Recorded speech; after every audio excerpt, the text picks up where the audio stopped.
Hello बच्चों, कैसे हैं। स्वागत है आपका आपके क्लास प्रीता पहचान क्लासेस में। मैं प्रीता कुमारी झा आज लेकर आई हूँ आपके लिए दिगंत भाग 1 क्लास 11 बिहार बोर्ड के जो बच्चों का होता है, गद्य खंड में पाठ 2 कविता की परख, जो आचार्य रामचंद्र शुक्ल का एक ललित निबंध है। इससे पहले के वीडियो में हमने आचार्य रामचंद्र शुक्ल जी का पूरा परिचय और इस निबंध की परिचर्चा की थी। पूरी व्याख्या हमने विस्तार से देखी थी और इसकी जो विषय वस्तु है हमने उनको भी जाना था कि यह किस टॉपिक से संबंधित है। ठीक है, आज के इस क्लास में हम इसी का प्रश्न अभ्यास लेकर आएंगे। और मैं आपको याद दिला दूं कि आपका दिगंत भाग 1 का काव्य खंड में वह तोड़ती पत्थर तक यानी 7 पाठ तक 7 चैप्टर तक काव्य खंड का समाप्त हो चुका है, जिसे मैंने प्लेलिस्ट बनाकर डाल दिया है अपने चैनल पर। आप वहां जाकर एक साथ सारे काव्य खंड का वीडियो 1 से 7 पार्ट तक का प्राप्त कर सकते हैं। अब हम गद्य खंड को स्टार्ट किए हैं, तो गद्य खंड में भी 7 चैप्टर कंप्लीट करने के बाद फिर से हम काव्य खंड में जाएंगे और प्रतिपूर्ति जो आपकी उसी पाठ्य पुस्तक में है फिर उसको भी हम देखेंगे।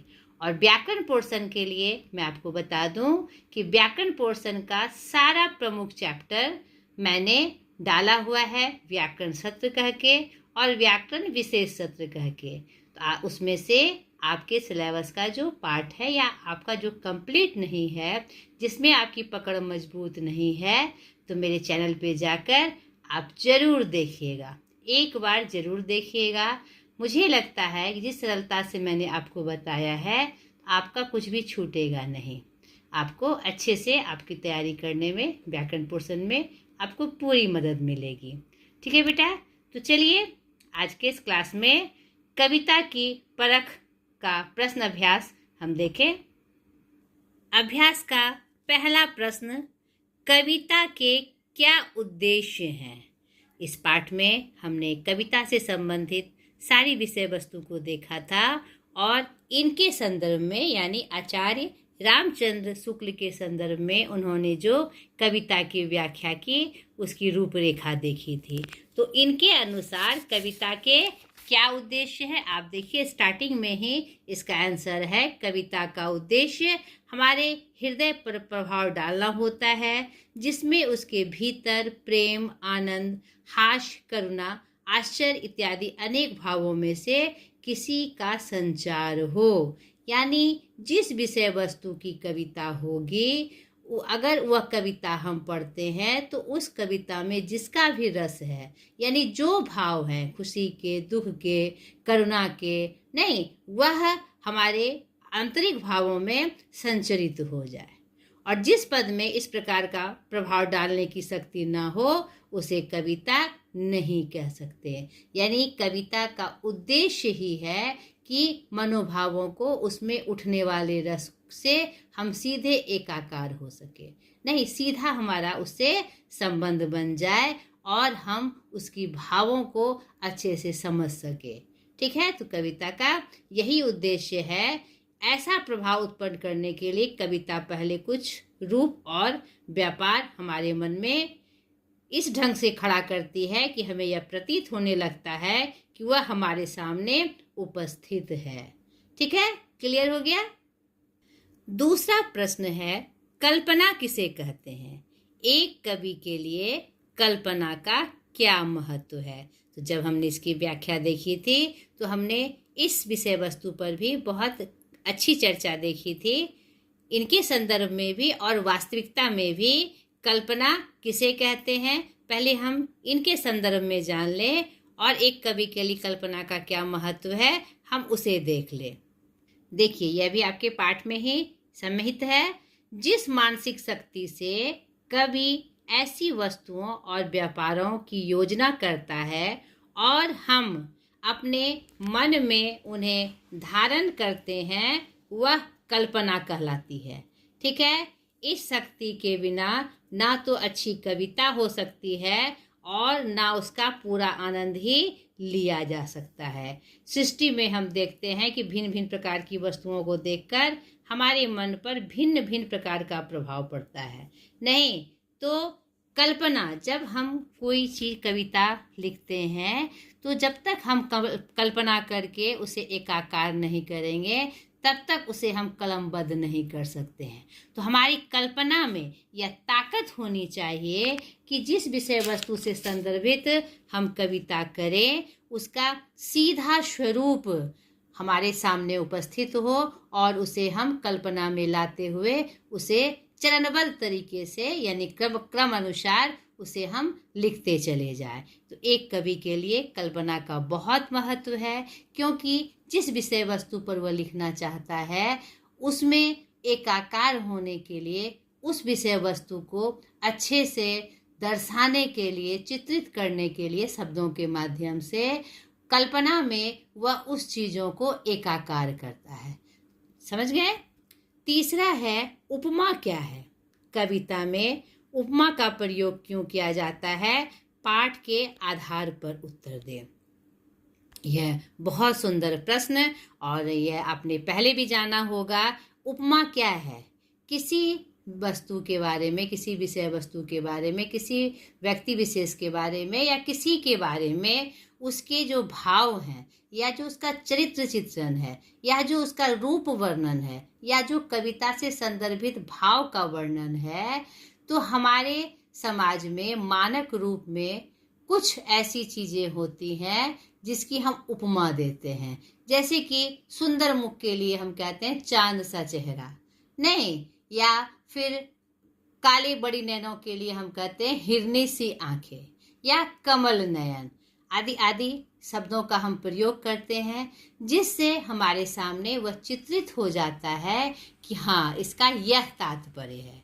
नहीं तो उपमा किसी चीज़ की उपमा किसी चीज़ से उसको संदर्भित करते हुए बताने वाला रूप है। ठीक है, यह अलंकार होता है और कविता में अलंकार का विशेष महत्व है, क्योंकि उपमा, किसी चीज़ की उपमा से हम क्या करते हैं, यह अर्थ को सार्थक बना देते हैं। यह अर्था अलंकार है हमारा उपमा। ठीक है, तो उसे हम शब्द को, जो हम कहना चाह रहे हैं विषय वस्तु को, उसे सार्थक बना दिया जाता है। कविता में उपमा का प्रयोग इसलिए किया जाता है, यह अलंकार है यानी श्रृंगार है। जिस प्रकार एक स्त्री को अच्छे रूप में दिखाने के लिए उसका श्रृंगार किया जाता है, तो कविता में भी उसे सुंदर बनाने के लिए, आकर्षक बनाने के लिए विभिन्न अलंकारों का प्रयोग किया जाता है, जिसमें उपमा अलंकार का विशेष महत्व है। क्योंकि किसी की उपमा देकर उससे संबंधित बातें हम सीधे तौर पर स्पष्ट कर देते हैं। ठीक है, पाठ के आधार पर हम देख ले। यहाँ पर देखिए स्पष्ट रूप से इसका वर्णन किया गया है। अपने वर्णनों में कवि लोग उपमा आदि का भी सहारा लिया करते हैं। वे जिस वस्तु के वर्णन का प्रसंग होता है उस वस्तु के समान कुछ और वस्तुओं का उल्लेख भी किया करते हैं। जैसे मुख को चंद्र या कमल के समान, नेत्रों को मीन, खंजन, कमल आदि के समान, प्रतापी या तेजस्वी को सूर्य का समान, कायर को श्रृगाल के समान, वीर और पराक्रमी को सिंह के समान। यानी ये सब क्या है, उपमाएं हैं, और ये शब्द पढ़कर हम समझ जाते हैं कि सामने वाला या जो लेखक है वह क्या बताना चाह रहा है। ठीक है, यानी इसका सीधा तात्पर्य क्या हुआ, ऐसा कहने से उनका वास्तविक लक्ष्य यही होता है कि जिस वस्तु का वह वर्णन कर रहे हैं उसकी सुंदरता, कोमलता, मधुरता या उग्रता, कठोरता, भीषणता, वीरता, कायरता इत्यादि की भावना और तीव्र हो जाए। तो पाठ के आधार पर हमने देखा कि उपमा का बहुत महत्व है। एक इसका प्रयोग कविता में बहुतायत रूप से किया जाता है। आगे देखिए, चौथा प्रश्न है, आँख के लिए मीन, खंजन और कमल की उपमाएं दी जाती है, इनमें क्या क्या समानताएं हैं? तो सही बात है, हम आँख के लिए मीन, खंजन और कमल की उपमाएं देते हैं। यहाँ पर देखिए उन्होंने स्पष्ट किया है, यानी कि अगर हम कहते हैं मीन सी आँखें, मछली सी आंखें, नहीं, या कहते हैं खंजन सी आंखें, कटीली आंखें जिसको बोलते हैं, या कमल के समान आंखें। तो तीनों में समानता यह है कि ये आंखों का उपमा है, नहीं, आंख के लिए दी जाने वाली उपमा है। लेकिन तीनों का जब हम अर्थ रूप में, शाब्दिक वास्तविक अर्थ में हम देखते हैं तो उससे एक अलग प्रकार की भावनाएं हमारे सामने आती है। जैसा कि इन्होंने देखिए यहाँ चित्रित किया है कि किसी कभी उसकी मनोहरता, प्रफुल्लता, कोमलता आदि के लिए भावना एक साथ उत्पन्न होती है। कभी मीन या खंजन लाते हैं, यानी मीन या खंजन कहते हैं तो स्वच्छता और चंचलता प्रकट होती है। यानी मीन से मछली यानी स्वच्छता, नहीं, और खंजन नयन कहते हैं तो उसमें चंचलता का भाव प्रकट होता है। उसी प्रकार क्या कहते हैं, कमल नयन कहते हैं तो वह कमल के समान सुंदर कोमल नयनों के बारे में कहा जाता है। इसमें यही समानता है। ठीक है, 5वां प्रश्न देखिए, मानो ऊंट की पीठ पर घंटा रखा है। इस उक्ति के द्वारा लेखक क्या कहना चाहा है? प्रस्तुत पाठ में हमने देखा कि उन्होंने विभिन्न उदाहरणों से कविता की परख करनी सिखाई है, नहीं, कि कविता वास्तव में क्या है, कविता का स्वरूप क्या है, कविता क्या करती है, कविता को हम कैसे सजाते हैं, और कविता लिखने का जो भाव है कैसे पाठकगण के मन में उत्पन्न होता है। तो उसी में यह बात उन्होंने एक और संदर्भित बात कही है कि हम जो कविता लिखते हैं तो हम जो शब्दों का प्रयोग करते हैं, चाहे लोकोक्ति का, चाहे उपमा का, चाहे किसी भी विषय वस्तु का, यानी कि उदाहरण देने के लिए जो बिंबों का प्रयोग करते हैं वह सटीक होना चाहिए, सार्थक होना चाहिए। अगर हम उल्टा पुल्टा अर्थ में अगर उसे लिख देंगे तो उसका वास्तविक भाव हमें समझ में ही नहीं आएगा, यानी पाठक को वह समझ में नहीं आएगा और कविता का जो मूल उद्देश्य है वह प्राप्त नहीं हो सकेगा। उसी क्रम में उन्होंने यह उदाहरण लिखा है, मानो ऊंट की पीठ पर घंटा रखा है। तो यह सुनने में जो भाव है यह अलग प्रकार से लग रहे हैं ना।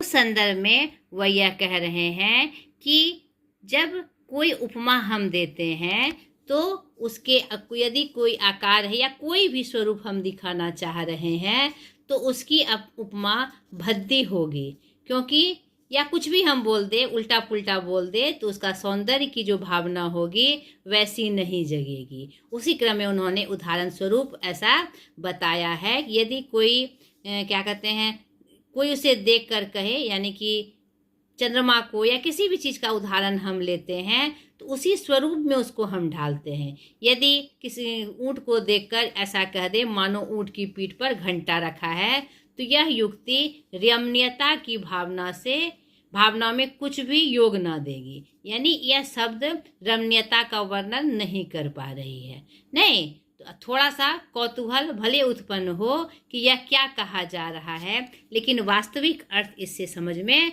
नहीं आता। इसीलिए कविता लिखने के क्रम में यह आवश्यक है कि हम शब्दों का, लोकोक्तियों का, मुहावरों का, उपमा का सटीक प्रयोग कर सके। ठीक है, इन युक्ति के द्वारा लेखक यही कहना चाहते हैं। 6ठा प्रश्न देखिए, जौ जानत्यों बन बंधु बिछोहो, पिता वचन मनत्यों नहीं ओहो। इस उदाहरण के द्वारा लेखक क्या कहना चाहता है? तो इन्होंने पूरे निबंध में कविता की परख बताई है और कविता की परख हम कैसे करें, कविता का स्वरूप क्या हो, उसके बारे में चर्चा की है। तो इस उदाहरण के माध्यम से उन्होंने विभिन्न उदाहरणों के माध्यम से इसकी परख बताई है।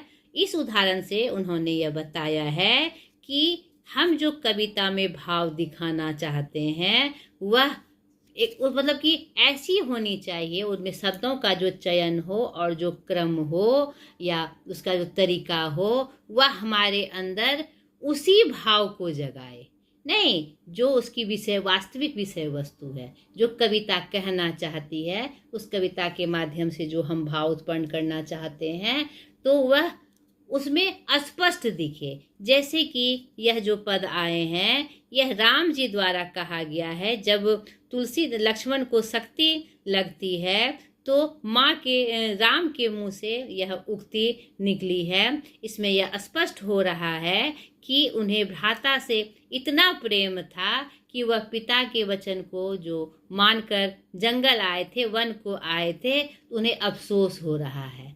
नहीं, यहाँ पर भातृ प्रेम का अनूठा रूप है।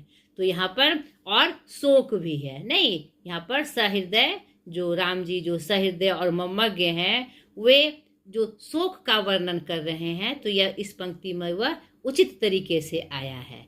यानी इस कविता में सटीक शब्दों के प्रयोग का, क्रम से सुगठित शब्दों के प्रयोग का बहुत ज़्यादा महत्व है। लेखक इस युक्ति से यही समझाना चाह रहे हैं।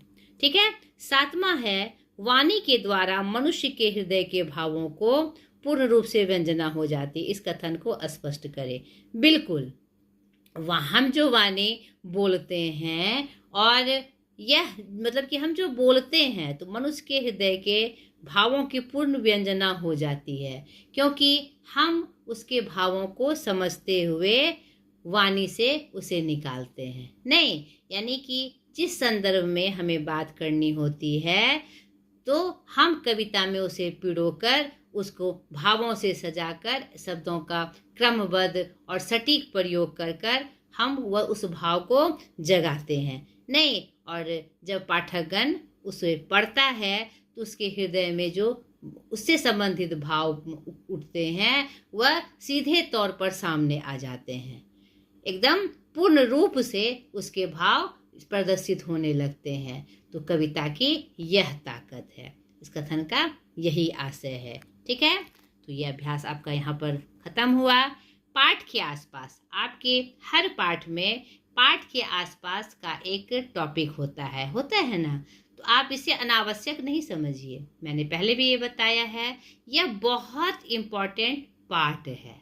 नहीं, इसे माना कि इसे प्रश्न नहीं आएंगे आपके एग्ज़ाम में, लेकिन सिर्फ एग्ज़ाम के लिए नहीं पढ़ना होता है। नहीं, आपको आपके विषय वस्तु पर एकदम मजबूती होनी चाहिए, ताकि आप कहीं भी किसी भी संदर्भित रूप में कहीं बाहर जाए, इस विषय वस्तु पर अगर कोई चर्चा परिचर्चा हो तो आप खुलकर एकदम नॉलेजेबल होकर, नॉलेज के साथ उसका जवाब दे सके। तो ये पाठ के आसपास जो भी बातें कही गई है, उसका संकलन और उसका सारा रिकॉर्ड आप जरूर रखिए। इससे आपको विषय वस्तु में बहुत गहरी नॉलेज हो जाएगी।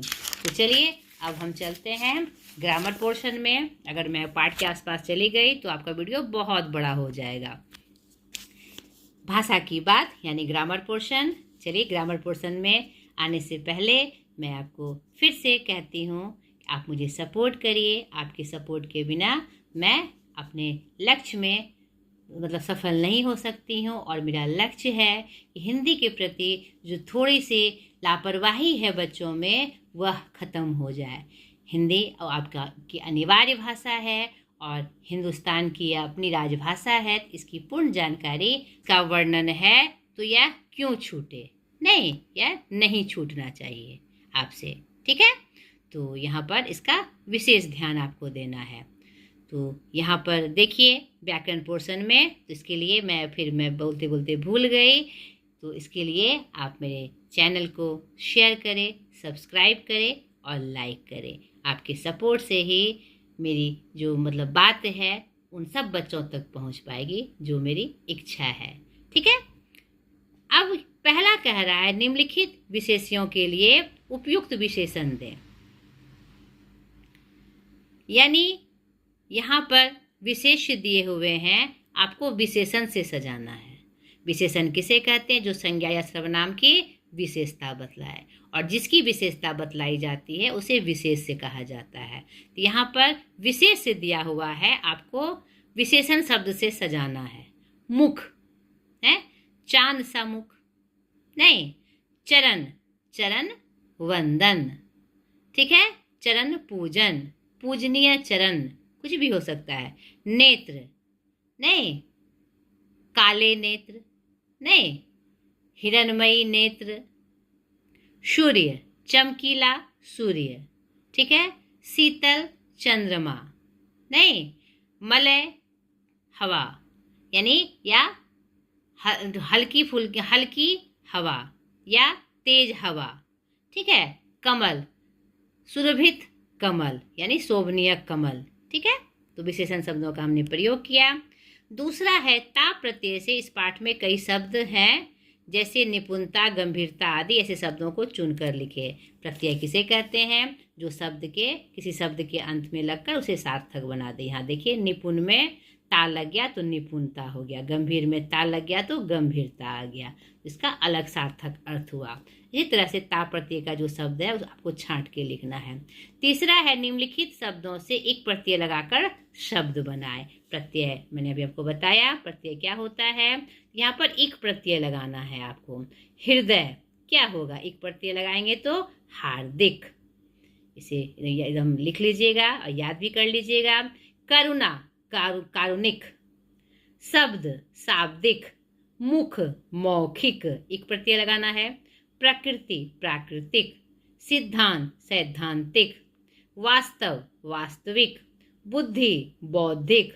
मर्म, मार्मिक। स्वभाव, स्वाभाविक, ठीक है। पाठ से द्वंद्व समास के उदाहरण चुने। समास किसे कहते हैं? जब दो शब्द या पद अपनी विभक्ति को छोड़कर आपस में मिले उसे समास कहते हैं। और समास के 6 भेद होते हैं, उसी में द्वंद्व समास का दोनों पद प्रधान होता है। समास में पद की चर्चा होती है। समास में 2 पद होते हैं, पहला प्रधान पद, दूसरा द्वितीय पद। द्वंद्व समास में दोनों पद प्रधान होते हैं और वो डैश चिन्हों से जुड़े होते हैं, ठीक है। ऐसा शब्द जैसे लोटा डोरी, भात दाल, माता पिता, नहीं, गुरु शिष्य, तो यही दोनों का अपना अपना महत्व है और डैश चिन्हों से जुड़ा है। ऐसे शब्दों को आपको पाठ से चुनकर लिखना है। 5वां है निम्नलिखित शब्दों से विशेषण बनाए। ये आपका जो रूप है अलग अलग आपको विशेषण बनाना है। माधुर्य, मधुर, नहीं, कांति, कांतिमय। मुख, मुख का क्या हो जाएगा आपका यहाँ पर? मौखिक। प्रकृति, प्राकृतिक। सिद्धांत, सिद्धांत, सिद्धांतवादी। वास्तव, वास्तविक। बुद्धि, बुद्धिमय।